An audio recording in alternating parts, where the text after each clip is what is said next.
हूँ आयशा जुल्फ़िकार, मेरे साथ हैं शुमाइला चौधरी और हम आपको पाकिस्तान की सबसे बड़ी ट्रांसमिशन वर्ल्ड कप गेम उठा दो में खुश आमदीद कहते हैं। तो नाजरीन, आईसीसी क्रिकेट वर्ल्ड कप में पाकिस्तान और इंडिया के दरमियान आज अभी इस वक्त हाई वोल्टेज मैच जो है वो अहमदाबाद के नरेंद्र मोदी स्टेडियम में खेला जा रहा है और पाकिस्तान का भारत को जीत के लिए 192 रन का हदफ है वो दिया जा चुका है। पाकिस्तान की बैटिंग लाइन भारतीय बॉलिंग लाइन के सामने हमें काफ़ी बेबस दिखाई दी है और ख़ास तौर पर कप्तान बाबर आजम के आउट होते ही खिलाड़ियों ने ऐसा लगा कि बिल्कुल ही हिम्मत छोड़ दी है।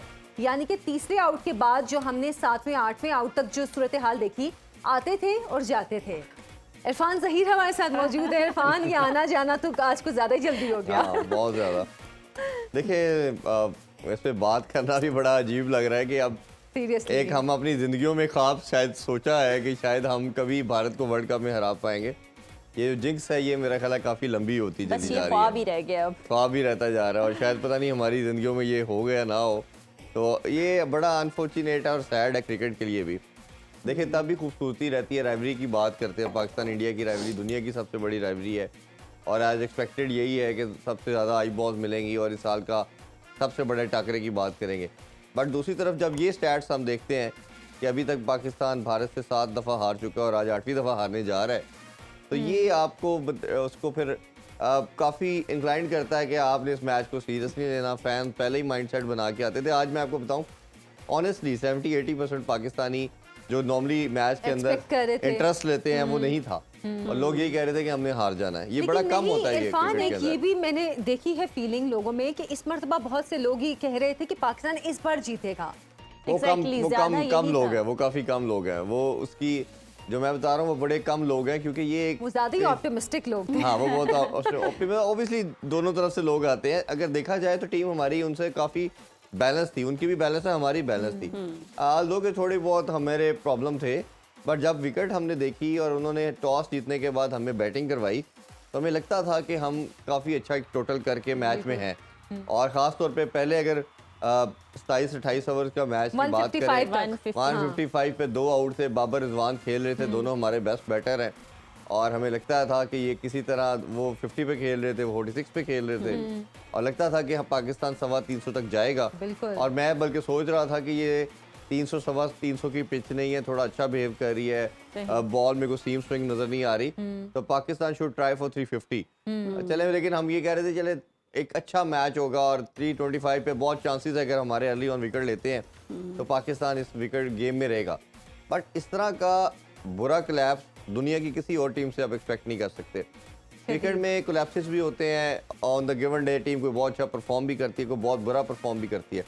बट इस तरह के बड़े मैचेस में कोलैप्सेस मैं अपनी सारी ज़िंदगी में नहीं देखे जिस तरह पाकिस्तान के होते हैं। और इस तरह के बड़े मैचेस की बात करें, जैसा कल बाबर आजम साहब फरमा रहे थे कि जी हमने कोई प्रेशर नहीं है, हमने तो बहुत बड़े मैचेस खेले हैं। वो साहब है ना कि हमारे जो कहते हैं हम उनकी मानते हैं और उम्मीदें लगा लेते हैं पूरे पाकिस्तान, और साहब ने जो फरमाया वैसा नहीं हुआ। भोले हैं। हाँ, सबसे बड़ा ऑनर सुनी पे आता है कि वो कैप्टन भी हैं। तो भाई साहब को चाहिए था कि आज वो बड़ा होने का सबूत देते। कभी तक उन्होंने अपने कैरियर में भारत की गेंद सेंचुरी नहीं लगाई, तो आज ये प्लेटफॉर्म था उनके लिए एक लार्जर देन लाइफ बड़ा बनने का। आप 11 साल बाद जो है वो एक दूसरे के आमने सामने आए थे। 2011 में हम सेमीफाइनल हारे थे, तो ये इतने बड़ा इवेंट था उनके लिए, एक हिस्ट्री बनाने का कि चले जो कोई नहीं कर पाया ये मैं करके दिखाता हूँ। लीड फ्रॉम द फ्रंट करते और उस ट्रैक पे थे, आपको बैटिंग भी मिल गई, आप अपनी मर्जी से बैटिंग भी कर रहे हैं और आप सब कुछ कर रहे थे। बट ऐसा वही एक बात कि आप एक सीधी बॉल के ऊपर ना कोई एक्स्ट्रा मूवमेंट थी ना कुछ थी, उसके ऊपर अपनी अपनी विकेट गवाई और आने वाले जितने भी थे फिर वो सारे ऐसे खेले कि जब हमारे भाई चले गए तो हमने भी वापस जाना है। जैसे वो चाय ठंडी हो रही है, जैसे वो चाय ठंडी हो रही है, खाने का ऑर्डर है तो सबने जाके उधर पहुंचना है, फिर मिलना नहीं है, सबने आना जाना शुरू किया।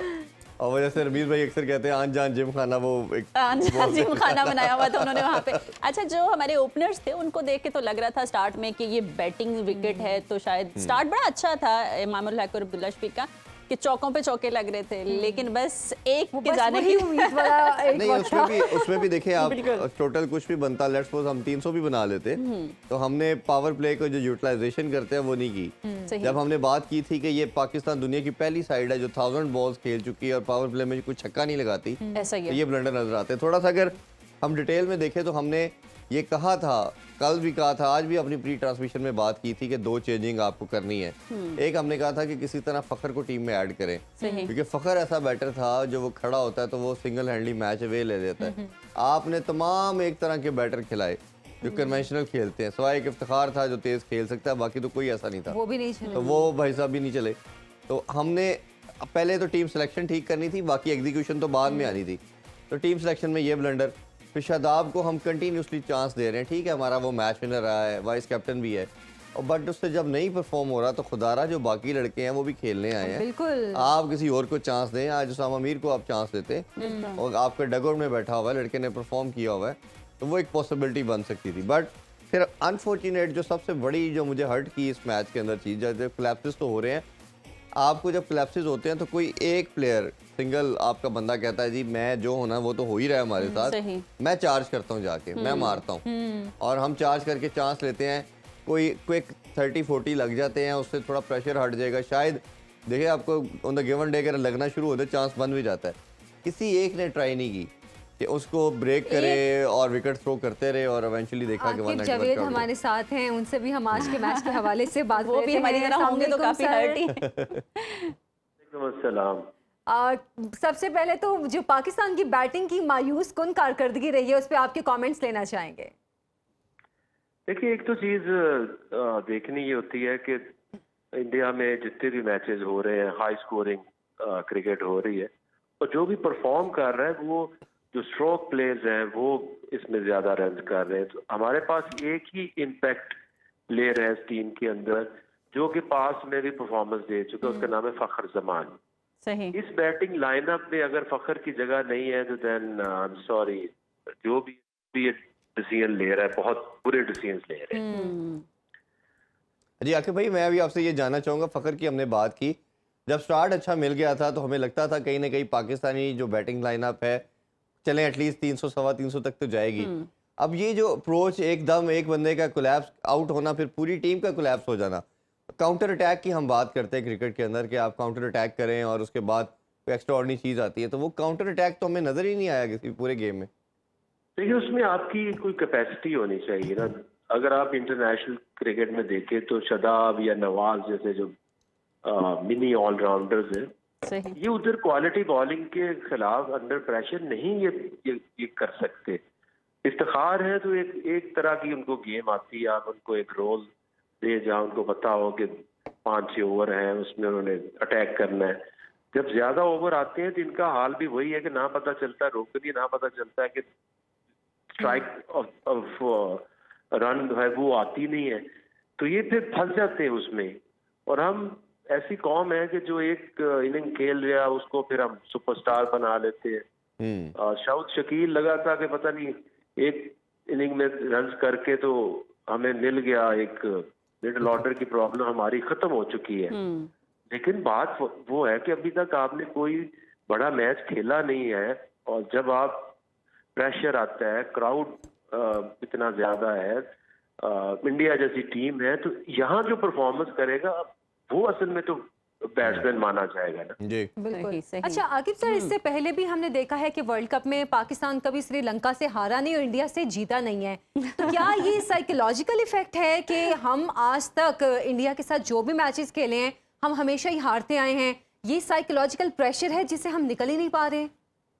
देखिए वो तो है 2-3 चीजों का, और भी हम अल्फाज पहले भी इसको डिस्कस कर चुके हैं कि पाकिस्तान का इंडिया से जीतना, साउथ अफ्रीका का किसी भी नॉकआउट सिचुएशन से आगे जाना, और न्यूजीलैंड का कोई भी वर्ल्ड कप खेलना, जीतना। लेकिन हार और जीत के अलावा भी कुछ होता है कि आप एक फाइट करते हैं, आप एक कंपटीशन करते हैं। अब ये तो बिल्कुल ही सरेंडर है ना कि आप ऐसी पिचेस के ऊपर, तो नेदरलैंड जैसी टीम जो है वो अराउंड 300 रन कर रहे, तो आप कम से कम एक नॉर्मल बैटिंग तो करें ताकि बॉलर्स के पास कोई चांस हो। अच्छा आकिब साहब, आप क्या समझते हैं कहाँ पे लैक आ रहा है इनकी टीम सिलेक्शन में? बाबर आजम में कुछ समझ नहीं पा रहे हैं कि मैं क्या सिलेक्शन कर रहा हूँ, और वर्ल्ड कप को देखते हुए उनको क्या अपने डिसीजंस करने चाहिए थे? अब बैटिंग को देखते हुए आप क्या कहेंगे कि फिर बैटिंग में इनको कैसा परफॉर्म करना चाहिए? देखिए इस टीम के पीछे अगर आप देखें तो अगर आप इंडिया की टीम को अपनी बैटिंग से कंपेयर करें तो अब्दुल्ला शफीक जो है वो इस वर्ल्ड कप आने से पहले वो वनडे क्रिकेट का हिस्सा नहीं थे। इमाम खेल रहे थे, सही, वो भी कितनी उनकी क्रिकेट है, अब कंपेयर करें आप रोहित से या उनसे तो बहुत कम है। उसके बाद साउथ शकील जो है वो अभी उन्होंने डेब्यू किया है। इसका मतलब ये है कि पिछले जो 1 साल से या 6 महीने से आप अपनी टीम बनाते हैं, वनडे की तैयारी करते हैं, वो जीरो है। और इसकी वजह क्या है? सिर्फ बाबर आजम नहीं है, आपका 1 साल में 3 चेयरमैन चेंज हो गया है। वो आते हैं, सिलेक्शन कमेटी कोई होती है, दूसरा आता है, दूसरी बन जाती है। बिल्कुल। तो वो जो प्लानिंग और ट्रेनिंग और वो जो प्रिपरेशन का तो वो सवाल ही पैदा नहीं होता। तो ये ऊपर से शुरू होती है हमारी इनकंसिस्टेंसी, जो नीचे तक ये एक दिन तो सामने आनी ही थी। अच्छा, टीम तैयारी की आपने जैसे बात की कि हमारी टीम तैयारी ही जीरो होती है। हमने कुछ प्लेयर्स को देखा है कि पिछले भी कुछ मैचेस जो थे उसमें उनकी परफॉर्मेंस जीरो रही है। जैसे शादाब की अगर हम बात करें तो हम मुसलसल देख रहे हैं कि पिछले जितने भी मैचेस थे उसमें भी शादाब ने कोई परफॉर्मेंस नहीं दिखाई। लेकिन इतने बड़े बड़े मैचेस में आप फिर ऐसे प्लेयर्स को कैसे शामिल कर सकते हैं कि जिनकी परफॉर्मेंस पिछले मैचों में भी बिल्कुल जीरो रही है? देखिए, उसके लिए आपको फिर टीम बनानी पड़ती है। ये जो जितने मैचेस होम सीरीज हुई हैं, वो इतनी कमजोर टीमें आती रही हैं न्यूजीलैंड की। नाम उसका न्यूजीलैंड है, लेकिन जो खेल रहे हैं वो उनकी सी टीम है। इसी तरह से इतनी वीक टीमों के खिलाफ आपने रन बना बना के, अब वो फिर छोड़ते नहीं है, एक मैच भी नहीं छोड़ते, ना बाबर छोड़ता है, ना रिजवान छोड़ता है, ना शादाब छोड़ता है, ना नवाज छोड़ता है। तो नए प्लेयर्स में वो आएंगे कहाँ से और कब वो ट्रेंड होंगे? जब तक आपके माइंड में नंबर 1 बैटर, नंबर 1 बॉलर बनना खत्म नहीं होगा, ये टीम कभी ठीक नहीं हो सकती। अच्छा मक्के भाई, मैं आपसे एक थोड़ा सा बाबर की कप्तानी के बारे से भी जानना चाहूँगा। हमें लगता है कि कहीं ना कहीं वो कोई एक्स्ट्रा करने की तरफ नहीं जा रहे, और हमें अगर देखें अप्रोच की, बैटिंग की बात करें कि 1000 बॉल्स खेलने वाली दुनिया की पहली साइड बन चुकी है जिसने पावर प्ले में कभी छक्का नहीं लगाया। जब बिल्कुल सीधी बॉल आ रही थी तब भी पावर प्ले की यूटिलाइजेशन नहीं की, और शायद मेरा ख्याल है वो एक जो प्रेशर हमने उसको कैपिटलाइज नहीं किया था, वो भी प्रेशर था कि हमने 300 प्लस करना है, और पूरी बैटिंग लाइनअप कोलैप्स कर गई। वो कैसे देखते हैं आप? देखिए, वो तो आपने एज कैप्टन देखना है ना कि हर कंडीशन के डिफरेंट प्लेयर्स होते हैं। अगर आपकी मुश्किल पिचेज है, जैसे श्रीलंका में बीच में मुश्किल पिचेज थी, वहां पे चल जाता है, वहां को खिला ले। बट जब आपको पता है कि ये इंडिया में मैचेस हो रहे हैं, एवरेज स्कोर ही 300 है, तो आप कैसे हो सकता है कि आपके 10 ओवर्स में आप 50 रन करें, 55 रन करें, और आपके पास एक प्लेयर नहीं है कि जो उठा के मार सके, कुछ छक्के मारे। कल के जो नए नए टैलेंट आता है, रविंद्रा है, वो उठा के छक्के मारता है। हमारे तो अब चॉइसेस ही गलत है ना। फखर को कैसे आप इस मैच से बाहर बैठा सकते हैं? अच्छा, बैटिंग तो बुरी तरह से फ्लॉप हो गई हमारी। अब बॉलिंग को आप किस तरह से देखते हैं कि क्या स्ट्रेटजी इनको रखनी चाहिए ताकि थोड़ा बहुत तो कमबैक हो सके ना? अब थोड़ा बहुत, अब 200 रन नहीं आपके, तो हम थोड़ा सा क्या करें? अब उनको बंद करते हैं। क्योंकि अब ज्यादा थोड़ा हो गया। लोगों की उम्मीदें बैटिंग बॉलिंग पे लग गई हैं कि हमारी बॉलिंग बहुत अच्छी होगी तो हम पता नहीं क्या कर लेंगे। लोगों की उम्मीदें छोड़ दी है मेरा ख्याल है। नहीं, अभी तक लोग उम्मीद में हैं कि हम बॉलिंग में बहुत अच्छे हैं। वो फिर कुछ और ही लोग होंगे। बेचारे, वो बेचारे हम भी कहीं ना कहीं हैं। हम भी हैं बेचारे, वो उनमें जज्बात की bowling रो से में वजह- बह गए हैं वो भी, जो अभी भी सोच रहे हैं। क्योंकि बहुत ज्यादा। चलिए, बहुत शुक्रिया आकिब सर आपका। और वाकई जो बात उन्होंने की है कि हमारी प्लानिंग भी जीरो, और हम टीम वर्क पे भी ध्यान नहीं देते हैं, और खासतौर पे अब जैसे कि उम्मीदें बॉलिंग पे हो गई हैं, मेरा ख्याल है वो उम्मीदें हमें अच्छा, छोड़ देनी बाबर चाहिए। आजम इतने कॉन्फिडेंस से बोल रहे थे, नहीं नहीं हमारी बहुत प्यारी है और हम तो पता नहीं क्या कर देंगे, और हम भी उसी तरह से फिर एक्सपेक्ट कर बस रहे हम थे कि इन कल उम्मीदों के हमने- साथ ही एक ब्रेक ले लेते हैं बिल्कुल। और जी, ब्रेक एक से छोटी सी वापस ब्रेक। आकर अपनी गुफ्तगू को जारी रखेंगे। Stay with us.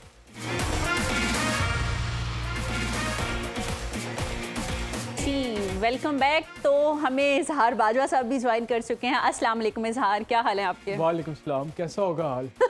मैं तो ये पूछने लगी थी कि बहुत खुश हैं आज आप। ऑब्वियसली बहुत डिसअपॉइंटेड है, बहुत अपसेट हैं कि इतना ज़्यादा कोलैप्स नहीं एक्सपेक्ट कर रहे थे। सही। स्टार्ट हमारा रीजनेबल था, हम 30 ओवरों में पाकिस्तान ने तकरीबन 150 के करीब कर लिया था, और पार्टनरशिप सिर्फ 2 आउट थे, पार्टनरशिप भी ठीक चल रही थी। लेकिन सही। Within a span of 10 overs आपने 8 विकेट्स भी लूज़ की और सिर्फ 30-40 रन किए। बिल्कुल। बड़ा ही स्ट्रेंज है, बहुत ही it's hard to digest, hard to take being a Pakistani cricket fan. लेकिन अगर हम बिगर पिक्चर देखें तो ये वही इंडिया है जिसने ऑस्ट्रेलिया को भी इतने ही रन पे ऑल आउट किया, इन्होंने अफगानिस्तान को भी लगभग इतने रन पे ऑल आउट किया। It is the in form side.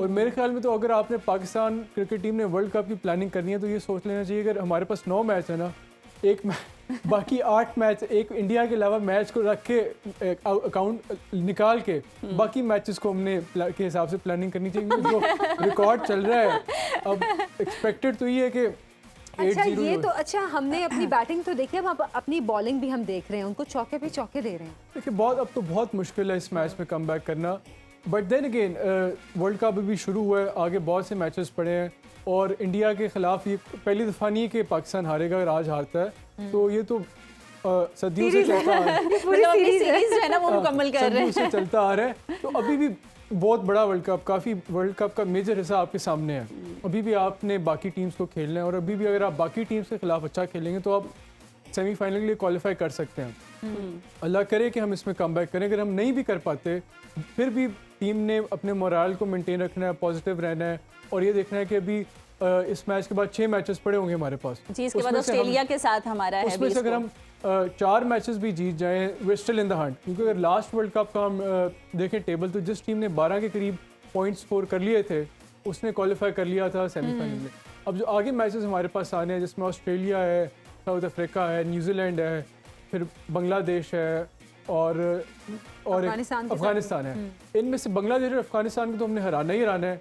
जो बाकी जो है ऑस्ट्रेलिया, साउथ अफ्रीका और न्यूजीलैंड, इसमें से हमने कोशिश करनी है कि 2 मैचेस जीते, तो अभी भी हम क्वालिफाई कर सकते हैं, वे स्टिल इन द टूर्नामेंट। और कोशिश ये भी करनी चाहिए कि इस मैच में भी जितना एफर्ट करके हम उनको इंडिया को लिए टारगेट चेज करना मुश्किल कर सकते हैं करें। दिस इज हाउ स्पोर्ट्स में आपने आखिरी दम तक, आखिरी बॉल तक लड़ना होता है और अपना हेड डाउन नहीं होने देना होता। अच्छा मेंटली तौर पे लगता है कि आप भी एक्सेप्ट कर चुके हैं कि हम हार गए। हम सभी मेरा ख्याल है एक्सेप्ट कर चुके हैं इस बात को। ये मेयर फॉर्मेलिटी हो रही है। देखिए क्रिकेट या किसी भी स्पोर्ट्स में जब तक मैच खत्म नहीं होता, आखिरी बॉल नहीं खेली जाती या फुटबॉल में आखिरी मिनट नहीं या आखिरी सेकंड नहीं कुछ कह नहीं सकते। लेकिन तीसरे ओवर में देखिए उनके 22 रन हो चुके हैं, तो ये हमारे लिए तो तशवीश की बात। उनकी ये जो ओपनर्स हैं इरफान, उनको कैसे देखते हैं? शुभमन गिल खेल रहे हैं और उनके रोहित शर्मा खेल रहे हैं। देखिए आज उनका शुभमन गिल वापस आ चुके हैं, डेंगू फीवर उनको हुआ था और उसके बाद वो प्रॉपर्ली फिट नहीं थे, बट अभी कल परसों से उन्होंने रिकवरी की और देखे वो स्ट्रेट वे आके टीम में खेलना भी शुरू कर दिया। बड़ा अगेन सैड और अनफॉर्चुनेट है कि हम किसी तरह भी किसी एरिया में उनको कम्पीट नहीं कर पा रहे। बैटिंग में हमने देखा आके चले, बैटिंग में जो कोलैप्स होना था हो गया।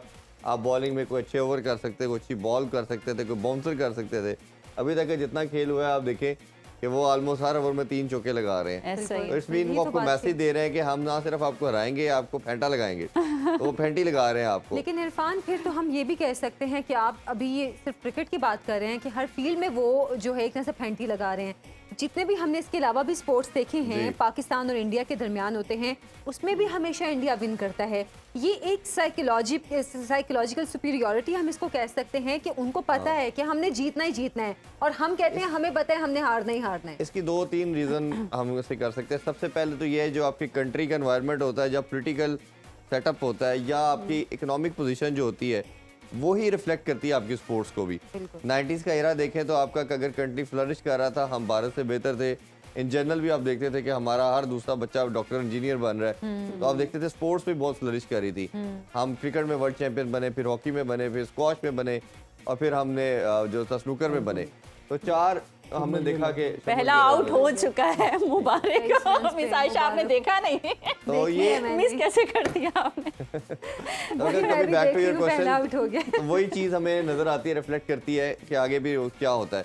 इसी तरह जब आप स्पोर्ट्स के देखें, अभी हमने एशियन गेम्स की बात की, कबड्डी की बात की, किसी भी you name it any sports, अभी स्क्वॉश में इवन उनके जूनियर ने हमें हराया। तो आप जब देखना शुरू करते हो कि वो सारे का सारा जो कंट्री की टर्बुलेंस है वो आपके स्पोर्ट्स में रिफ्लेक्ट करती है। तो कहीं ना कहीं आपको ऐसी चीज़ें करनी पड़ती हैं, ऐसा अच्छा सारा मामलात करने अच्छा, पड़ते हैं, और इसमें दूसरा इरफान, फाइनेंशियल का भी बड़ा unfortunate चीज़ इन्वॉल्वमेंट पता है। क्या है, हमने अपने अक्सर प्रोग्राम्स में जितने भी मुख्तलिफ स्पोर्ट्स के लड़के लड़कियों को बुलाया है, उनका शिकवा ये होता है कि गवर्नमेंट हमें सपोर्ट नहीं मैं करती उसी तरफ आ रहा, हाँ जी। है। जब तक गवर्नमेंट सपोर्ट नहीं करेगी, अपने पर्सनल एक्सपेंसेस पे वो कैसे इतने बड़े बड़े इवेंट्स खेल सकते हैं? ये उसी की कड़ी, सेकंड कड़ी यही है कि जब आपके हालात ठीक नहीं होंगे, इकोनॉमिक पॉइंट ऑफ व्यू से, पॉलिटिकल पॉइंट ऑफ व्यू से स्टेबिलिटी नहीं होगी, तो ऑब्वियसली आप जब इकोनॉमिकली वीक होंगे तो फिर आप ये सारी चीज़ें करते हैं। जैसे आपके पास पैसा है तो पहले आप खाने पीने का हिसाब लगाएंगे, बिल्कुल। फिर आप एंटरटेनमेंट की तरफ जाएंगे, फिर आप डेवलपमेंट की तरफ जाएंगे। तो development is the third part of your in the preference. तो पाकिस्तानी जो भी गवर्नमेंट आती है, तो उस पहले तो उसको दूसरे लाले बड़े होते हैं कि हमने सर्वाइव करना है।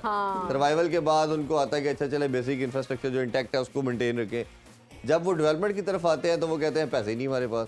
तो स्पोर्ट्स को लीस्ट प्रायोरिटी दी जा रही है, जो कि मेरा मानना ये है कि एक ऐसी जगह है, ऐसा एरिया है जहाँ हमारे पास रॉ टैलेंट है, उसको थोड़ा सा अगर हम पॉलिश करें, उसको मॉडिफाई करें, थोड़ा सा उस पर इन्वेस्टमेंट करें, तो आपका नाम वो बहुत ऊपर कर सकता है और आपके लिए एक ऐसा मॉडल बन सकता है, एक ऐसा मोड बन सकता है जिससे आपकी डेवलपमेंट हो सकती है। आपको पूरी दुनिया में रिकॉग्निशन स्पोर्ट्स ने करवाई है, सही। आपने और तो कुछ किया नहीं है सिवाय एक्सेप्ट एटॉमिक हम जब बने बम हमने ब्लास्ट किए 98 में, तो दुनिया ने एनर्जी हमने हासिल की, तो तब हमें दुनिया को पता चला कि वी आर हियर। बट बाकी तो आपको उससे पहले दुनिया में रिकॉग्निशन स्पोर्ट्स ने करवाई, तो आप इतनी बड़ी रिकॉग्निशन को कैसे भूल सकते हैं?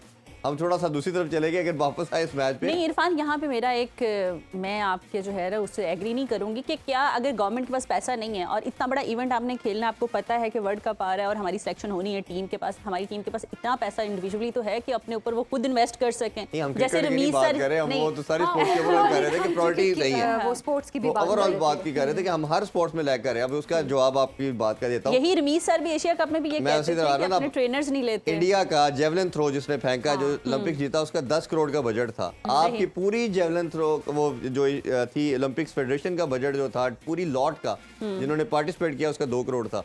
तो क्या आप 2 करोड़ को 10 करोड़ से कर सकते? तो हम नहीं कर ये सकते, इसी तरह आपका जो अर्शद नदीम है वो बांस के साथ जेवलिन थ्रो फेंकता रहा, उसके पास तो जेवलिन थ्रो ही नहीं था, तो आपने तो उसको प्रोवाइड ही नहीं किसी को किया। आपका न्यू बट जो था, एक चैंपियनशिप जीती तो आके कुछ उसको फैसिलिटीज मिली। न्यू बट जो है, जो आपका कॉमनवेल्थ गेम के अंदर गोल्ड मेडल लेके आया इंग्लैंड में, वो अपने वालिद साहब के पैसों के ऊपर अपनी ट्रेनिंग पर्सनल करता रहा, तो किधर किसी ने उसकी हेल्प की? किसी ने नहीं की। तो पैसा तो वो तो बाद में मान एग्री नहीं करता। क्रिकेट पे वापस आए, की बात कर रही हाँ जी, मैं क्रिकेट पे अगर वापस आए तो इस पे पैसा है, लेकिन इसको भी मारा पॉलिटिक्स ने ना। आपका जो चेयरमैन ऊपर आता है वो पैटर्न चीफ, उसको चेंज होता है, ऊपर से वो चेंज हो जाता है, फिर अच्छा वो लाता है, वो अपनी मर्जी का कप्तान और कोचेस लेके आता है। हाँ। फिर जब कप्तान कोच आता है तो वो कहता है जी मेरी मर्जी के बंदे होंगे। तो आप तो सिस्टम बनने ही नहीं दे रहे। आपका फेवरेटिज्म, नेपोटिज्म का जो रोला है, उसने आपका सारे स्पोर्ट्स के ओवरऑल सोसाइटी में भी देखते हैं कि उसको उस पर तबाही फेर दी है। अभी भी देखें, कई लड़कों को हमने बात की थी, हमने कहा था माद को होना चाहिए, ठीक है, हमने और 2-3 बॉलर्स पे बात की, उनको होना चाहिए। तैयब ताहिर को बात की कि उसको डगर पे बिठाई रखा। इस तरह उन्होंने भी पहले कहा, आकिब भाई ने भी, कि सऊद शकील को आपने एशिया कप तक नहीं खिलाया, आपने वर्ल्ड कप में डाल दिया। अब्दुल्ला शफीक को आपने कंसीडर ही नहीं किया, उसको वर्ल्ड कप खिला दिया। जो आपकी टीम के 2-3 साल से लोग थे, जो परमानेंट मेंबर थे, उनको आपने बाहर उनको करना चाहिए था, उनके साथ स्टिक करते रिगार्डलेस ऑफ रिजल्ट। यहाँ आपने अगर इन बच्चों के साथ जाना था, इन लड़कों के साथ जाना था, तो इनको पहले 6 महीने पहले कॉन्फिडेंस देते, फिर आप लेके आते। बट अगेन वो एक सर्टन माइंडसेट है कि हमारी मर्जी के लोग होंगे, हमारे वो लोग जो यस सर कहते हैं वही अगर इदारों के अंदर आके पेनिट्रेशन देंगे, वो सिस्टम बनेगा, आपकी सर्टन पॉलिसी नहीं बनेगी। बार बार वही बात हम करते चले जा रहे हैं। जब चेयरमैन आपका लंबे टाइम के लिए नहीं आएगा, वो अपनी पॉलिसी पेनिट्रेट नहीं करवा पाएगा, कोई सर्टन नहीं है, हर जगह अनसर्टेनिटी होगी, तो उसका जो रिजल्ट है वो पेनिट्रेशन फिर नीचे करता है। मतलब ये है कि यहाँ पे भी बहुत ज्यादा पॉलिटिक्स की जा रही है। इसी से ही आगे कंटिन्यू करेंगे एक छोटी सी ब्रेक के बाद। Stay with us.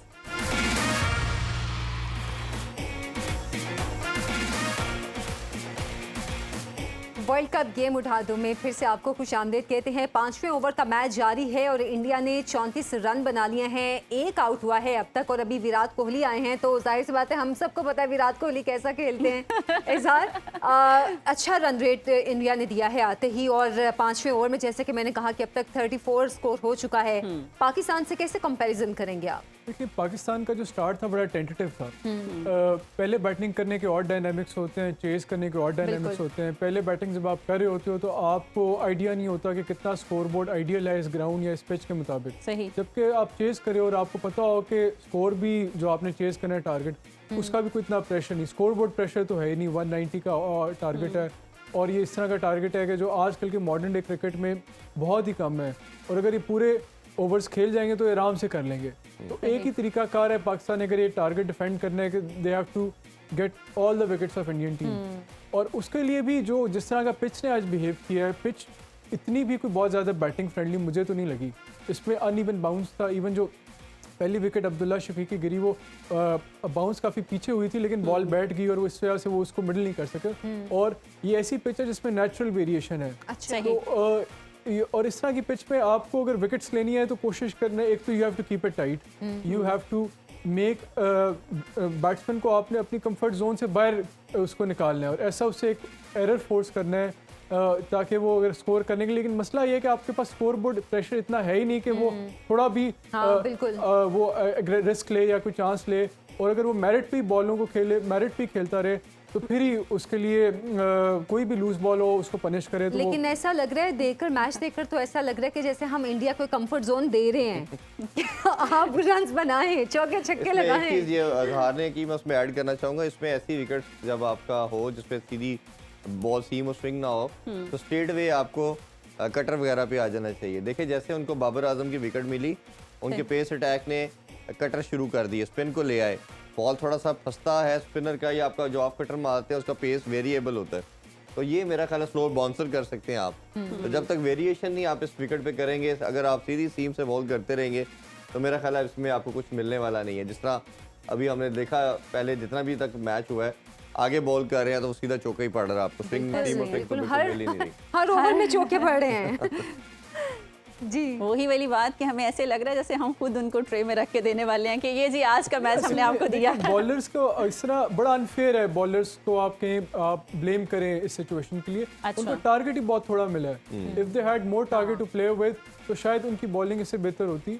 अभी उनके अंदर दे आर अंडर प्रेशर क्योंकि दे नो कि the only way we can win this match is by taking wickets, तो they have to try something different. अब इस सिचुएशन में जो पाकिस्तान से जो बड़ा फंडामेंटल फ्लॉ हुआ कि जब उनकी मिडिल ओवर्स में विकेट्स गिरी थी, उनको अपनी स्ट्रैटेजी रीअसेस करके कोशिश करना चाहिए था किसी तरह हम 50 ओवर तक खेलते और अगर हम 300 नहीं भी कर पा रहे तो 250 तक तो स्कोर को स्ट्रेच करते ताकि थोड़ा बहुत अपने बॉलर्स को भी टारगेट देते जिस पे को डिफेंड कर सकें। लेकिन बहुत ही इनएक्सप्लिकेबल है जिस तरह का कोलैप्स हुआ, गिवन द फैक्ट कि जो पिछला हमारा बैटिंग ऑर्डर है या बैटिंग की परफॉर्मेंस वो काफ़ी हद तक कंसिस्टेंट जा रही थी। हमने पाकिस्तान ने श्रीलंका के खिलाफ 350 चेज किया, उससे पहले नीदरलैंड्स के खिलाफ 280-290 किया, फिर जो वार्म अप मैचेस थे उससे पहले ऑस्ट्रेलिया के खिलाफ उसमें हमने 300 प्लस किया, फिर न्यूजीलैंड के खिलाफ 350 किया और श्रीलंका के खिलाफ जो हमारा एशिया कप का मैच है उसमें 250-40 ओवर्स में किया। तो ये ऐसा बैटिंग कोलैप्स है जो एक जिसको एक्सट्रीम इवेंट कह लें या बहुत ही अनलाइकली होता है, लेकिन अनफॉर्चुनेटली हमारे साथ ये इंडिया के खिलाफ हुआ है और हुआ भी। But then again India is the in form side और ऑस्ट्रेलिया का भी इसी तरह का एक बैटिंग कोलैप्स इंडिया के खिलाफ हुआ था, अफगानिस्तान का भी हुआ है। तो I think we should still be positive and hope कि जो बाकी टूर्नामेंट का हिस्सा है उसमें हम इससे कम बैक करेंगे। मतलब जाते जाते हमें फिर उम्मीद के साथ जाएं, बिल्कुल कि स्टिल पॉजिटिव रहना है। 2 वर्ल्ड कप होते हैं ना, एक पाकिस्तान इंडिया का मैच और देखिए और एक पूरा वर्ल्ड कप, बाकी सारे मैचेस एक तरफ और एक तरफ है। और मेरा ख्याल है कि अगेन हमें अपनी क्वालिटी को देखना पड़ेगा, अपनी लाइन लेंथ को देखना पड़ेगा, प्लस मुझे लगता है कि फास्ट बॉलर की निस्बत स्पिनर को ज़्यादा मदद देगी। बट दोनों हमारे जो स्पिनर हैं वो टर्नर नहीं है, बॉल को ज़्यादा स्पिन नहीं करते, वो भी एक प्रॉब्लम है कि हम उन पे भी कितना लाइक करेंगे कि वो आके कोई मैजिक कर देंगे। लास्ट मुझे जो इसमें पॉसिबिलिटी या एक जो अभी जिस तरह प्रेडिक्शन चैट्स बताते हैं 10% पाकिस्तान की पॉसिबिलिटी है, बस वो 10% की भी जो पॉसिबिलिटी मुझे अगर कोई एक रे ऑफ होप है तो वो नज़र आती है हारिस रऊफ के अंदर। शायद उनका एक्स्ट्रा पेस है, 145 प्लस नॉच की बॉलिंग करते हैं, शायद कोई ऐसी चीज़ वो करें या कटर वगैरह यूज़ करें तो कोई पॉसिबिलिटी बन जाए। अदरवाइज मेरा ख्याल है स्मूथ इजी सेलिंग होगी इंडिया के लिए। जी बस अब सारी उम्मीदें हमारी जो हैं वो हारिस रऊफ पे लगी हैं और हम भी अब घर जाके मैच देखेंगे। अब तक के लिए बस इतना ही। वर्ल्ड कप को भरपूर एंजॉय करने के लिए, जो कि आज होने वाला नहीं है, सुनो न्यूज़ की वर्ल्ड कप स्पेशल ट्रांसमिशन से जुड़े रहें। और हाँ, रात 11 बजे कहकों और कॉमेडी से भरपूर क्रिकेट मस्तियां देखना मत भूलिएगा। अल्लाह हाफिज।